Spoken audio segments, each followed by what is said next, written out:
I'd like to call the Isabella County Board of Commissioners work session to order. Stand for the pledge, please.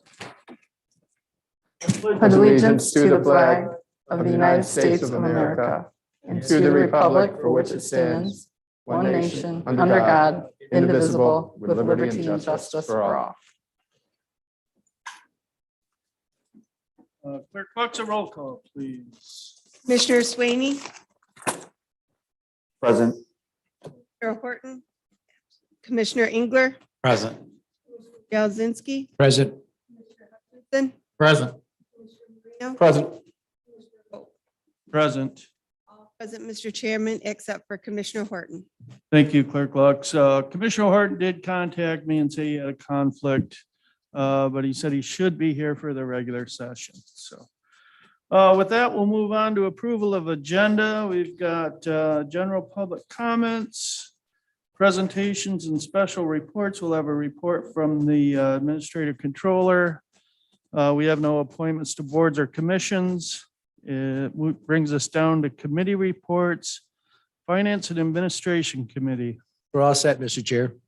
Thank you. Criminal Justice and County Affairs Committee has no business. Human Resources and Public Works Committee. Sure.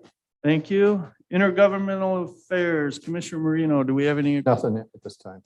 Thank you. We have no administrative controller issues, no unfinished business, no new business. To bring us down to another opportunity for general public comment and then announcements. So with that, could I have a motion to approve the agenda? I move that we approve the agenda. Support, Joe Lazinski. Moved and supported. All those in favor say aye. Aye. Okay, that brings us to general public comment. Anyone for general public comment?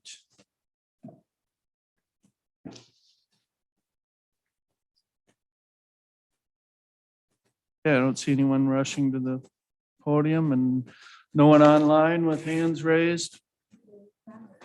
Very good. Presentations and special reports. Ms. Frost, I believe that's you. Yes, sir. Yes, sir. Okay, that's working.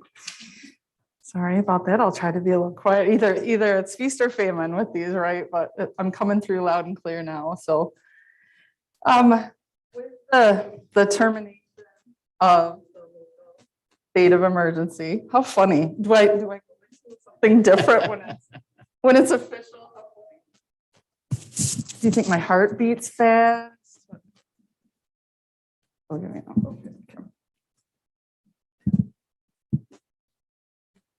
Turn that one off so you're not coming across twice. My apologies.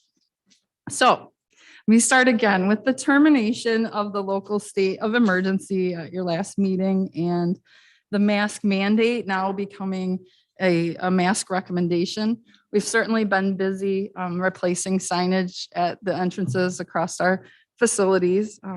I've had very little feedback in this regard after the termination of the state of emergency and with going to a mask recommendation.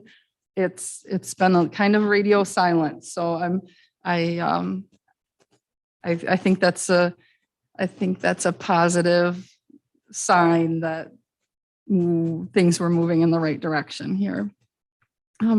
We certainly continue to follow the CDC guidelines and the recommendations of the local health officer, Steve Hall. And that really has served us well in terms of when employees have COVID or are exposed to COVID. Those are the guidelines that we follow. They're black and white. We send out a link to them. Here they are. It's not subjective. So I do think that's been working really well for us. As you might be aware, the county has been undergoing its audit of its fiscal year 21. But I wanted to talk to you about an audit that you won't hear as much about this year. Michelle was very involved with this audit 3 years ago. We had to do an IT security audit of the front of the court and prosecuting attorneys' offices. This came as a mandate from the Office of Child Support at the state because of the federal tax information that we hold in those offices. And this was very new to us. We had to find a vendor to perform an IT security audit. It wasn't something any of us had done before, but we were mandated to get it done. So we actually did 3 years ago, and it's a requirement every 3 years for this audit.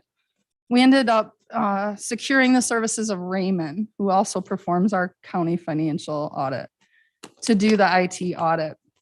And they basically look at risk of cybersecurity. And so that's why that's Michelle's baby. And this year, guess what happened when the state said, all of you friend of the court offices that are county run, you hire an auditor to perform this cybersecurity audit.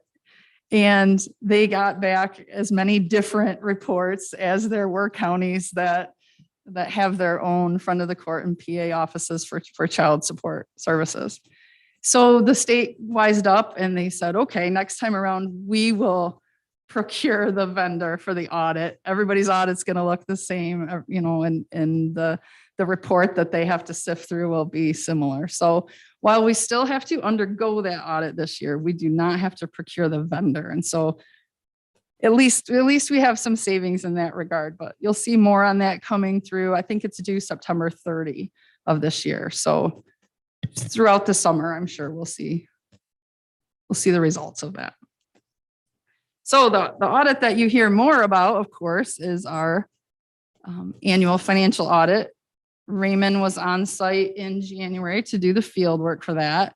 And yet this week, we should see the draft of that. So that will be reviewed and turned back to them probably within the next week here. And Doug Dieter from Raymond is scheduled to be here at the March 15th board meeting to present and walk through the fiscal 21 audit.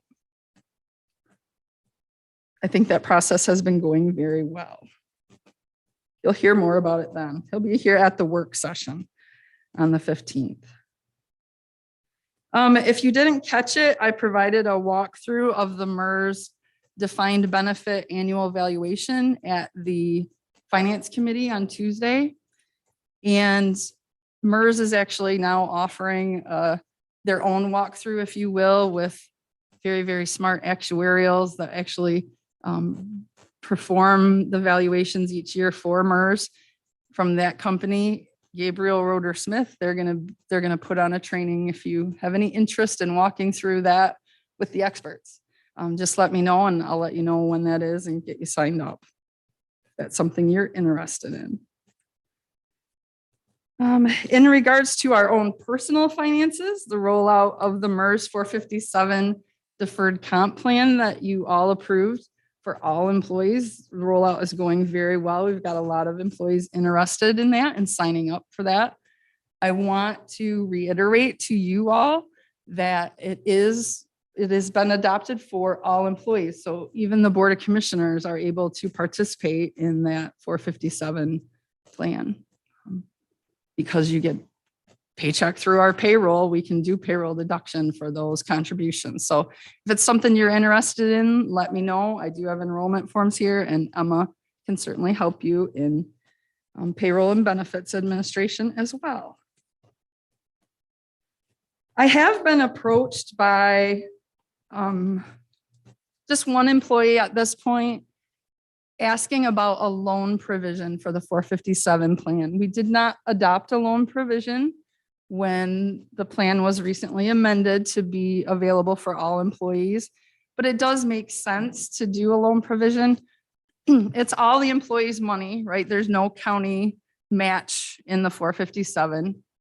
And we do allow loans in our other 457 plans and also our defined contribution plan. So it is in line with other plans that we have. And in talking with Ms. Nieport in payroll benefits, she doesn't consider that it would be overly burdensome to administer a loan program, right? Basically, she would just be responsible for administering those loan payments back through payroll to MERS. So that is something I will actually be discussing this with departments to see if is there more interest among employees for this loan provision to come forward. If there is, I'll find the form and from MERS and I'll bring it forward for your consideration. I am meeting now monthly with departments. It's a way to give and receive communication, make sure that we're on the same page. I'll actually be meeting with them this Thursday. Also getting the American Rescue Plan Work Group back together this Thursday afternoon. Something else I'll be talking to the department heads about. I'm hearing a little bit about the procurement policy, the threshold that requires us to procure by an RFP or an RFB, request for proposals or request for bids. That current threshold is at $5,000. In some, I think departments are finding that it really limits the responses we're getting. I'll use you as an example, if you don't mind, Jen. Here at Commission on Aging, Jen Crawford recently had a request for bids to do some asphalt work in the parking lot here and got no one to bid on it. We feel because the requirements of the RFB or RFP, it's a 14-page document. And there's a lot that vendors have to go through to respond to that. So I just want to talk to departments about how burdensome is that to you? Should we look at maybe increasing that threshold so we're not having to do RFPs for the $5,000 to $10,000 items maybe. So just that's how I operate. Things like this come to me. I'll take it to the group to see what kind of interest is there in improving or making a change, and then bringing it to you for your consideration. So something might be coming forward on that soon. I'm getting used to attending meetings in person. It's a little more difficult now. We don't just get to Zoom so much anymore. So finding the time to travel to places and just learning what all of those meetings that I'm on. But I did speak at Michigan Townships Association meeting last month in January. And again, I will speak tomorrow night at Council of Governments meeting. Those meetings are now moved back to the county building. They do meet the third Wednesday of the month at 7 p.m. It is a nice place to get to see your township folks. Board of Commissioners are always welcome at those meetings. And when I showed up last month, I thought I was speaking at Council of Governments, and my mother had to explain to me that no, Nicole, this is the Township Association meeting. So the way they do that is the first month of the quarter, it's an MTA meeting. The other 2 months, it's Council of Governments. So I learned something in my very first meeting. So that was good. And I always learn something from my mom, for sure. But that's really all I have. Obviously, lots of work being done on other things that we're bringing forward on the agenda. Still moving forward, of course, with the Isabella County Sheriff's Office and Correctional Facility Project, and we'll have a few agreements on tonight with that. But if there's no questions for me, I will stop talking. Okay, Commissioner Engler is going to put me on the spot. Yes, of course. You kind of hit into when you do the loans on the now, is that certain percent of equity that they have invested in their retirement fund? Is that how that is worked?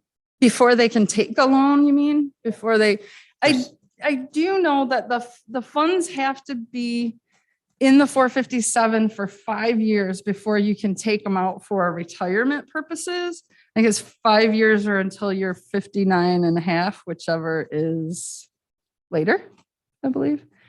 But I don't think there's any cap on how much they could borrow because it's all their money, you know, I mean, it's all their money. There's no county dollars in it. I do know that the 457 that we adopted allows for pre-tax or Roth or post-tax contributions. And the loan option is only available for someone who's doing pre-tax contributions.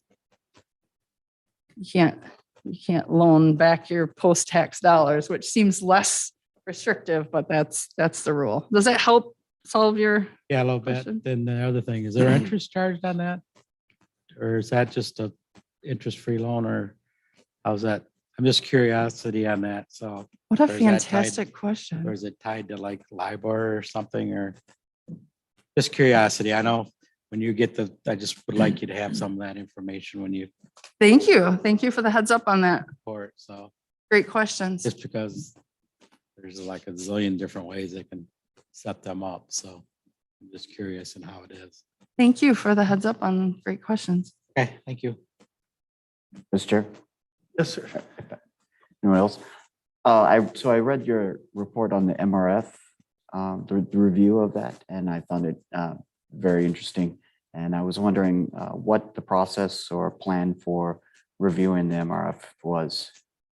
Sure. So I think the first thing, and it was the intern's report, I don't want to take credit for that. It wasn't mine, but I think going forward with the MRF, the first thing is to get a feasibility report done, a feasibility study on the surrounding market. Is there enough volume of recyclables in our surrounding counties that if we were to make some upgrades at the MRF, would we draw that product here? You know, right now we talk about being a dual stream facility where product is sorted before it gets to us. And really the major haulers want to see a single stream. They don't separate it like we do. So they're choosing to bypass our MRF and travel a great distance somewhere else so they can take their single stream there. I feel like that's something the feasibility study needs to look at.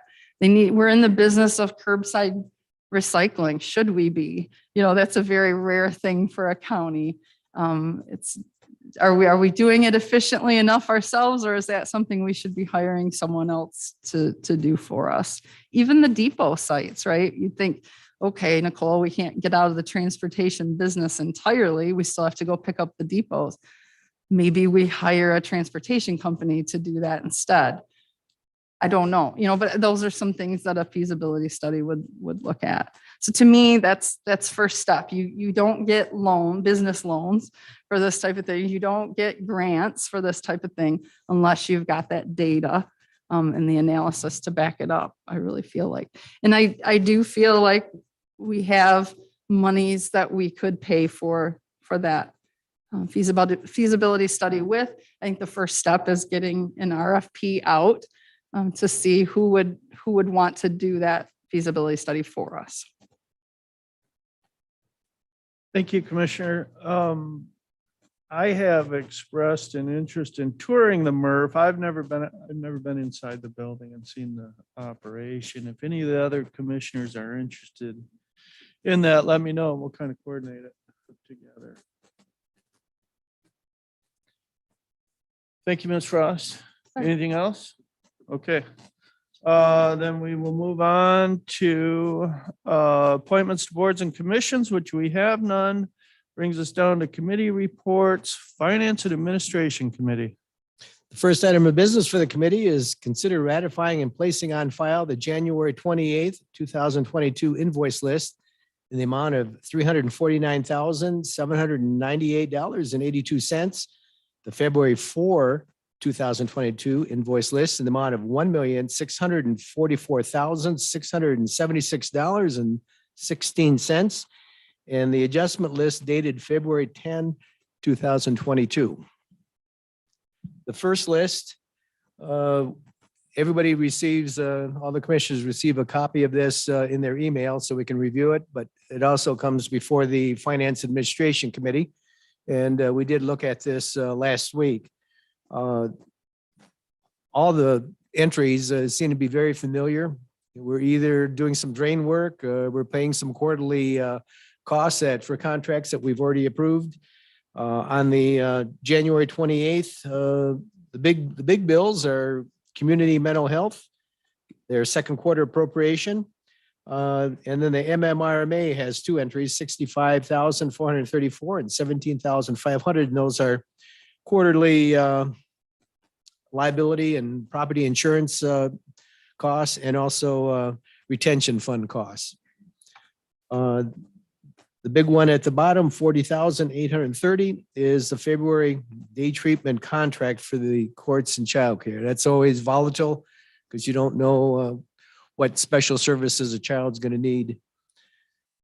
Any questions on the list of the 28th?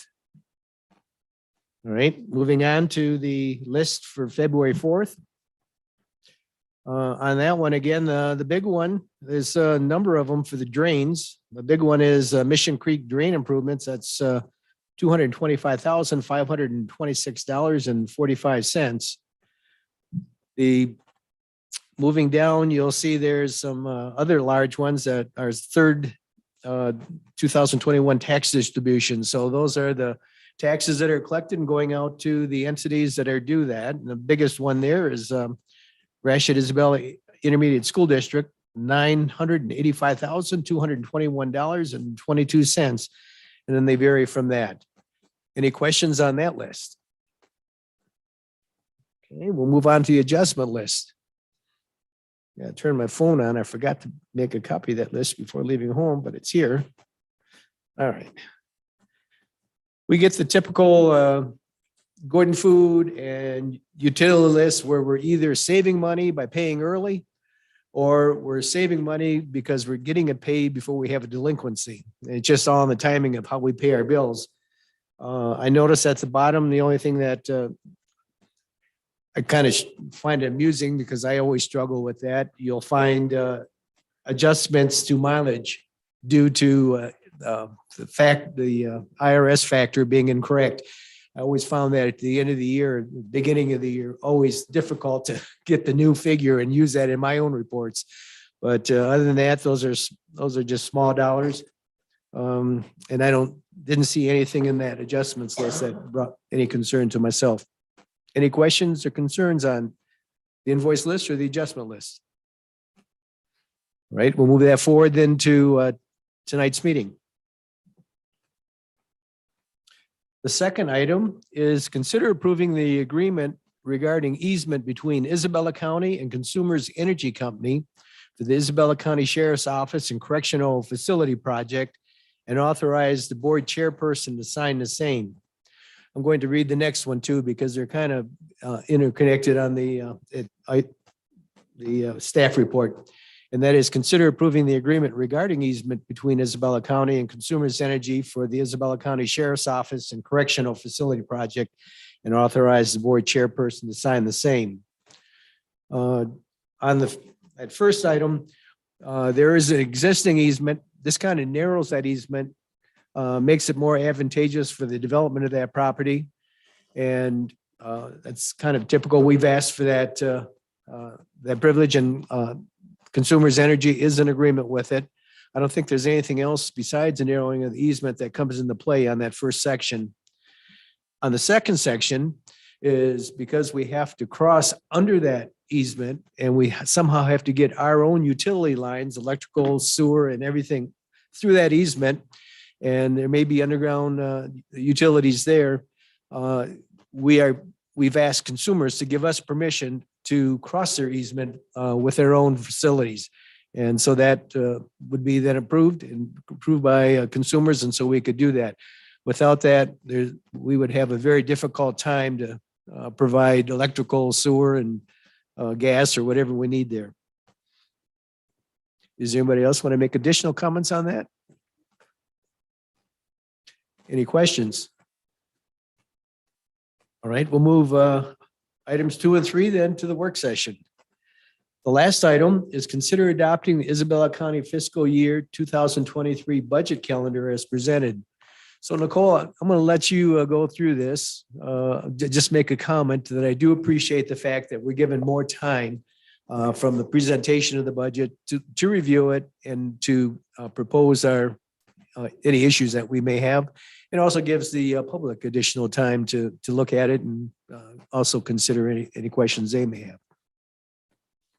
Excellent. It does all those things. It's coming to you a little sooner than normal. To allow for all that, we are getting packets out to departments sooner and having the first draft of come in mid-June. This does, as Commissioner Jazinski noted, it does allow more drafts to come to finance. It pushes back budget presentation into August instead of September, so that there's more time involved.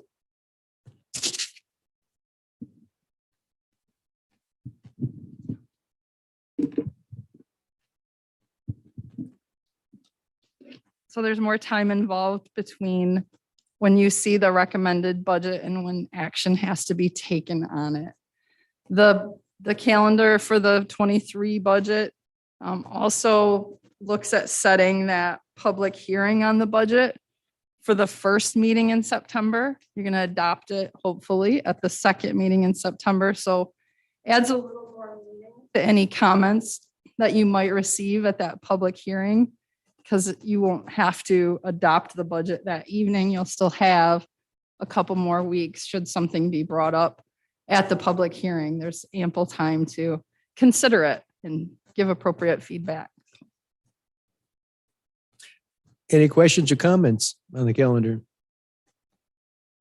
I just have a couple of comments. I like splitting the public hearing and the adoption into two different meetings. It gives us all a little bit more time.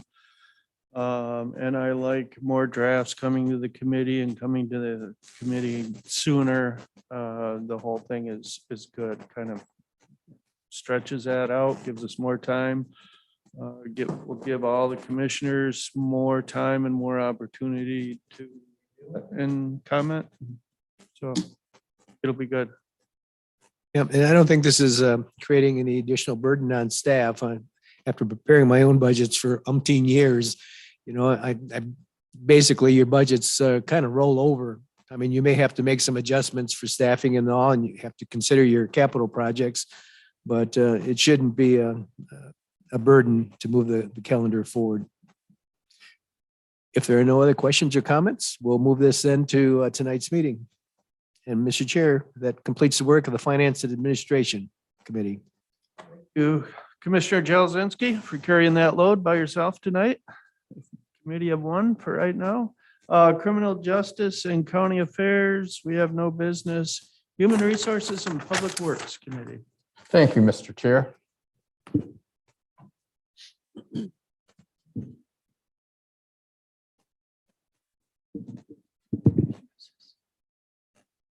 Our first item is considered designating 5 Isabella County Park Rangers positions from seasonal part-time to year-round part-time. We had quite a discussion at this at our committee meeting, and we have Sue Ann Kaufmar, the Director of Parks and Recreation, to explain this to us, right? Thank you. As you know, the county parks have a number of part-time staff working in the field and in the main park office throughout the years. These positions have always been considered seasonal part-time, and each year between April and October, the majority of our part-time staff work during these months. Obviously, that's our busiest time. In the off-season, October to April, we also have part-time seasonal staff, and or some staff would stay on, or we would hire additional staff to work with the Parks Department. And this would be at our other parks that are opened year-round. There's quite a bit of work that still needs to be done during the off-season. Over the years, most of our seasonal staff would work for us in the summer and then head back to school or go to warmer weather, which is kind of smart right now. And then, or just wanted a break until spring. So with that, you know, we have people coming and going to kind of establish a more permanent or continuity into the staff, if we could designate up to 5 of our seasonal part-time rangers to a year-round part-time status. And this is under the definition based on the county personnel manual for non-representative employees. If we were able to find qualified eligible staff, we hope that the year-round benefits will encourage longer terms of employment.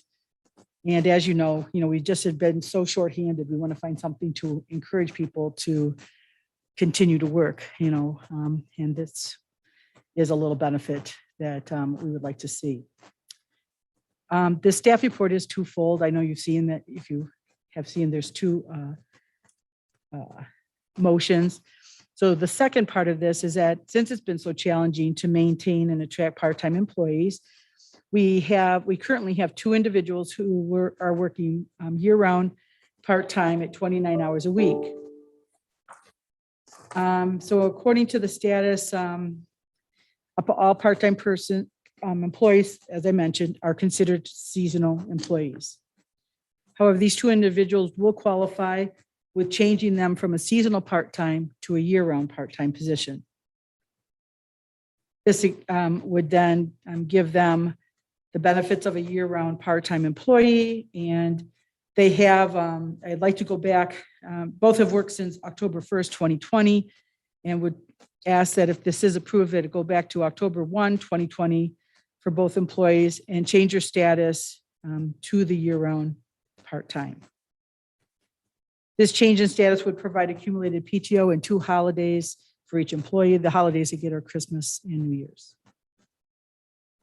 This is affordable for our park funds. We have, we've made quite a savings of not having enough staff each and every year. So this is just another way. We're just trying to find strategies to maintain our staff and have enough people on board to work out at the 8 county parks. Did you know? He's looking at me. Yes. So I do note in here that we had, we still were the last couple of years, we've been short 6 to 10 seasonal staff. And it has just really put a burden on what projects we get to get done, just even maintaining a schedule. I mean, we are a 24/7 operation in the summer. And, we have on calls a lot with, especially in the warmer months, with certain things that come up that we need to have staff go out at the park at various times. So I just really believe that having this change is going to, just be another step towards maintaining qualified staff, continuity, and and the 2 guys that I'm proposing to are definitely great employees. We're lucky to have them, and we want to keep them on. So in the alternatives, we can approve part of this, like just to approve the retroactive benefits for the staff, and then possibly approve the up to 5, only the up to 5 people are park rangers for year-round part-time status. The financial impact, as I noted, is that we do have money in our funds to have a couple of 2 staff that would be considered year-round part-time. Sorry, I lost my thought there. That would be a value up to $3,000. The designated parks that they would do in the off-season, they would be out at the Deerfield Park and do the maintenance duties in the.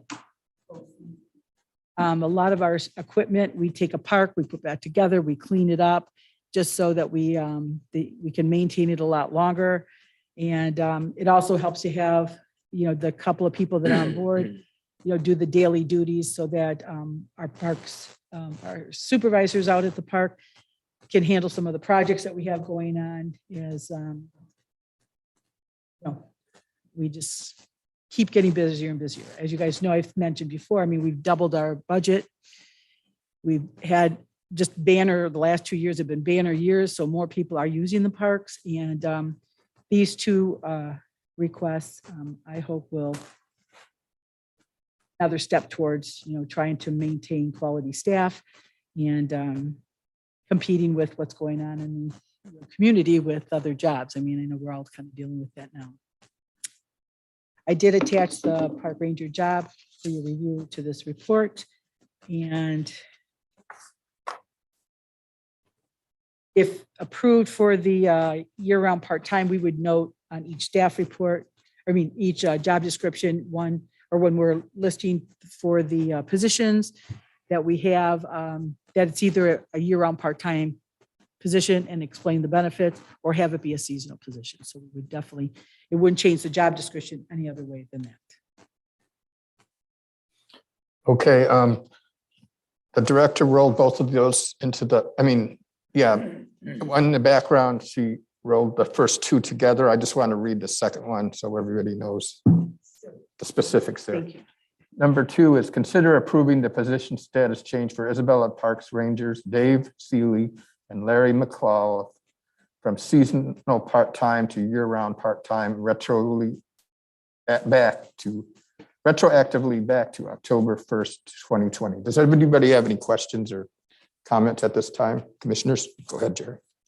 I know, and probably Nicole knows, we used to have labor resources that we used in the off season. It's known as Green Thumb, or inmates from the jail on the trustee program. Those labor programs have pretty much evaporated, but the work has not evaporated. So I think this is a great idea to make sure we have a stable operation and get the equipment repaired and projects done, so that once we get into the high use season, which even at Deerfield, when you have snow, it's a high use season. So labor is needed, and I think applaud you for moving this forward. Anybody else? Chair? Yeah, I think that's a great idea as well. I think we're all aware of the challenges of attracting and retaining employees right now in the competition for employees. And if this helps get some good people there, then I'm all for it. And the money's there. The parks has their own revenue stream, so it doesn't affect the general fund. So I think it's a great idea, and I appreciate the work you've done on this. Going forward, this is just going to be another thing that just helps keep that program going and up, and we need it. We've got wonderful parks, and it's always good if we're up and ready and going. Thank you. Commissioner Engler. Yeah, it's kind of like the dog chasing his tail, because you've been so short-handed that the staff you've had there has been really overworked. So it's kind of hard to get new people in. So if you can get good people year-round that'll stay and kind of used to the program, I said it'll actually help get more things. But it's like when you're short-staffed and you're hiring people and they may not be fully qualified, and you just don't get as much work done. So yeah, I'm all in favor of this. So I'm also in favor of it as well. I mean, obviously you said you had a banner year and then you're short-staffed. I'm sure it's very overwhelming for all of your employees. So we need to do what we can to relieve those stresses so that we can keep them happy and retained and keep our parks going. Thank you. Anybody else? Okay, we'll move that forward to tonight's meeting. 3 is consider approving the temporary right of way amazement agreement through January 31st, 2023 between William D. Whitehead and Nancy J. Whitehead in the Isabella County for access to Meridian Park, and authorized board chair to sign the same. Okay, it's kind of a long report, but very simply, this is our, we had a lease agreement last year that went March to March for the bump out, which you guys have a picture of that at,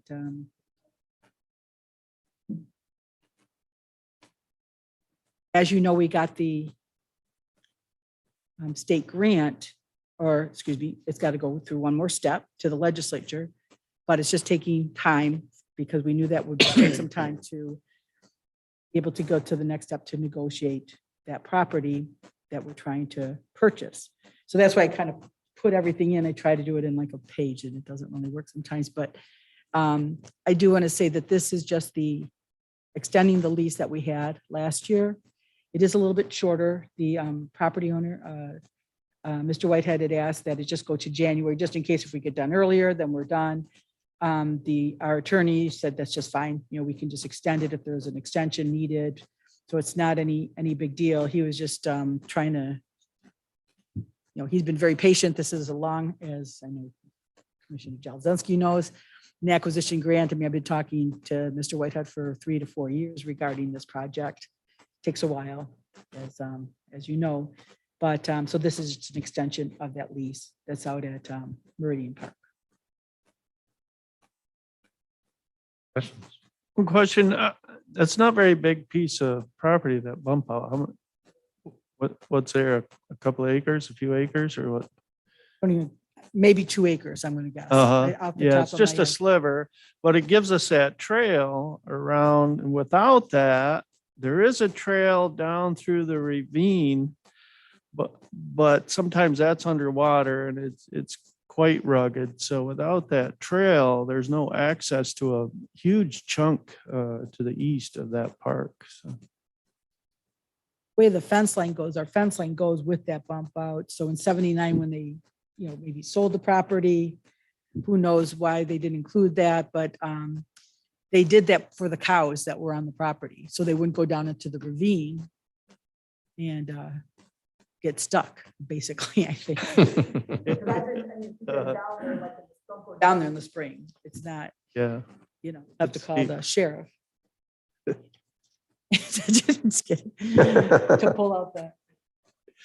And just really quick, I'd like to say one day we had somebody in the river and we had 2, I don't know if they were sheriffs or deputies or not, but one of our staff was, they needed to pull somebody out of the river because they weren't awake, I don't think. And we had our staff person in the middle of the 2 police officers and you know, they're great. They do nothing but support our things, but they looked at each other and said, I'm not going in. And they said, I'm not going in. And so as you guys know, Mike Marsh, he said, okay, and took off his boots and got in and dragged this lady out of the river. So that was a little simpler, I think. And if it was a cow, I think it would have been very difficult. So not to equate the lady with the cow, but it reminds me of that story. So. But anyways, it's so just another little park story, but. not a good place to go to sleep. Okay. Any other questions? If not, we'll move that forward to tonight's meeting. Okay, our final item is consider approving the oil and gas lease agreement between Isabella County and the West Bay Exploration Company for the period of 5 years and authorize the board chair to sign the same. As noted in my report, in 2011, we had a non-drilling lease. That was my first lease I'd ever had in my career. Wasn't quite sure how they worked, and the one in 2011 did work very well. There was no, non-drilling means they can drill around us, but they'll do nothing to the park. You know, the way it's set up, as you know, noted, is, you know, there's minerals underneath our property that, you know, when they're drilling, they would take those minerals, and then the property owner above would benefit from those minerals. I don't know. Frank, what is it? Gathered. But so in 2011, they never, no, they didn't drill, they didn't even start, but according to the agreement, you know, it's written that you do get some benefit for tying up the property, and that's why we got the check for, I believe it's $1,500. That was with Lucas Exploration, and we had no issue. And then just recently, I was approached by West Bay Exploration Company. It's also noted, I mean, they have been in our area for a few years, or quite a few years, and did approach me to see if we would, they said they were going to be doing some drilling.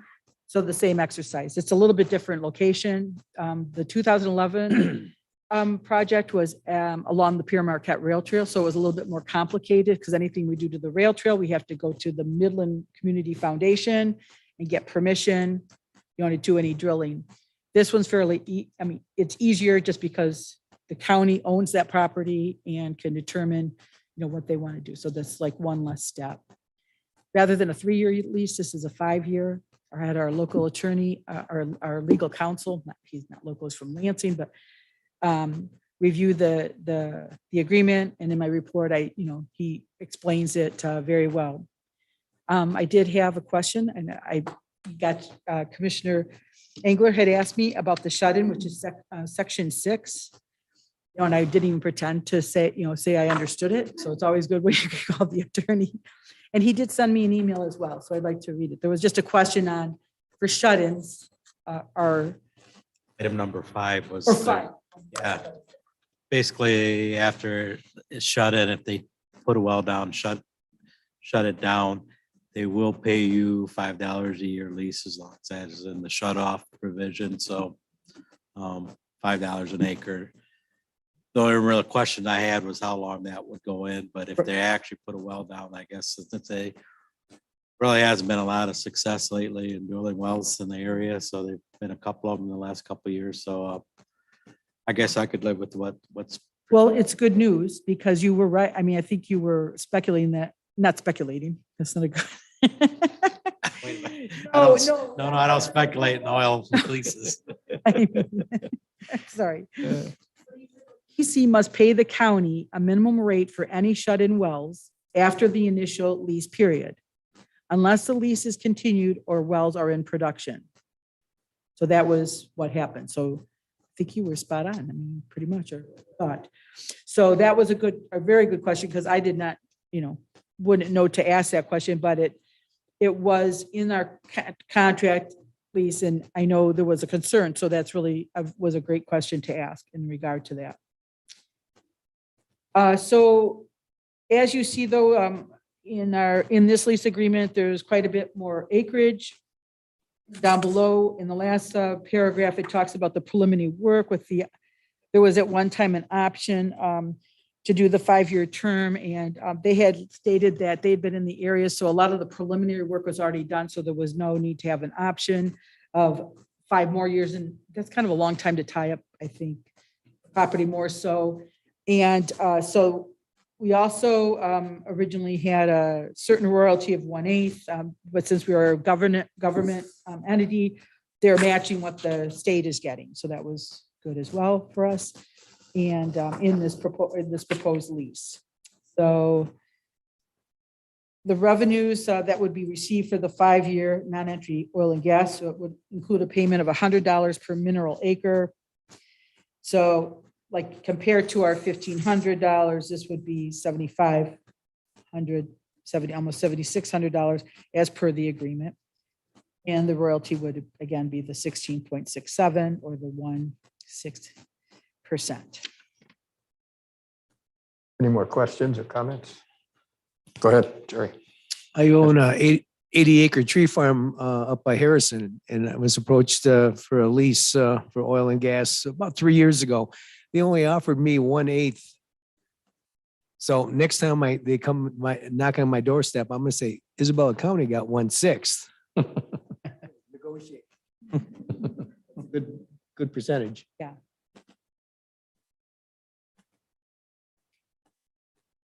I turned them down. Any more comments or questions? Seeing none, thank you, Commissioner. Director Kaufmeyer. That was a record for me, by the way. Thank you, Sue Ann. Okay, seeing none, this item will be on our agenda tonight for action.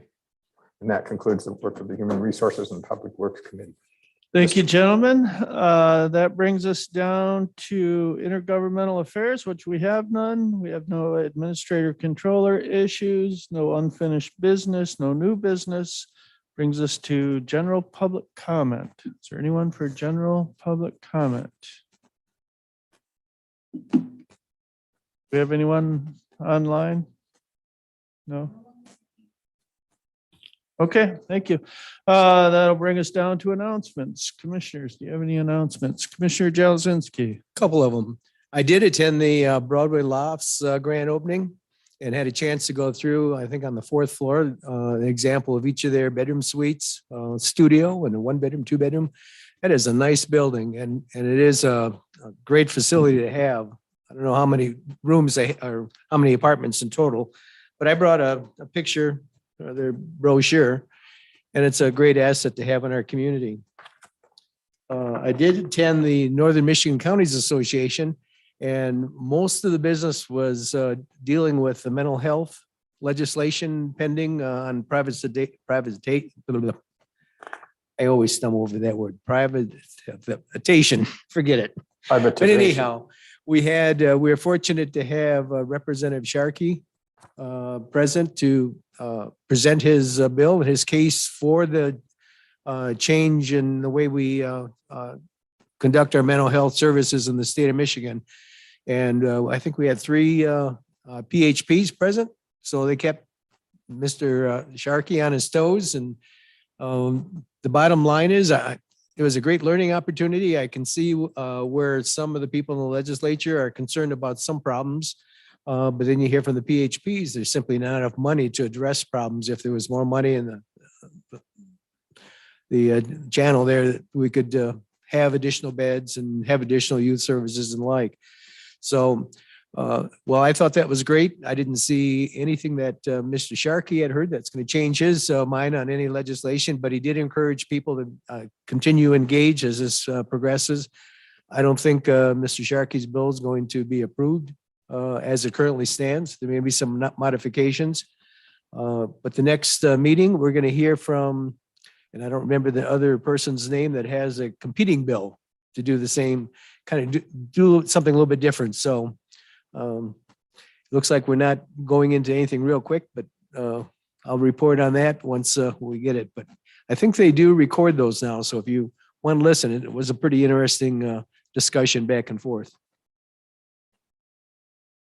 Thank you. Anyone else? Turner Hope. Mr. Sweeney. Attended the Planning Commission on February 10th, and we had a few items. It was our first meeting back face to face in a couple of years, it seemed like. And went well. The first thing that we had on our agenda was a site plan review, which was approved in Sherman Township for a commercial building. And also Wise Township submitted a draft of their master plan. And we had another PA 116 submission for a farm in Wise Township. And then, of course, Mr. Newport presented the 2021 Planning Commission Annual Report, which I'm sure we'll hear in our next meeting. Very good. Thank you, Commissioner. I just have one announcement. The MAC Legislative Conference is coming up Monday, March 21st through Wednesday, March 23rd at the Lansing Center. Quite a few good breakout sessions there. There's one on trial court funding, millage elections, Open Meetings Act, cybersecurity, opiate funding, Headley Amendment, and ARP funding. So it might be a real good conference. If anyone's interested in attending, let Jessica know by the end of the month. We can get that early bird discount if we register before March 1st. That's all I have. And with that, is there a motion to adjourn? So move, Joe Lozinski. Support Marino. Or adjourned. 4:53.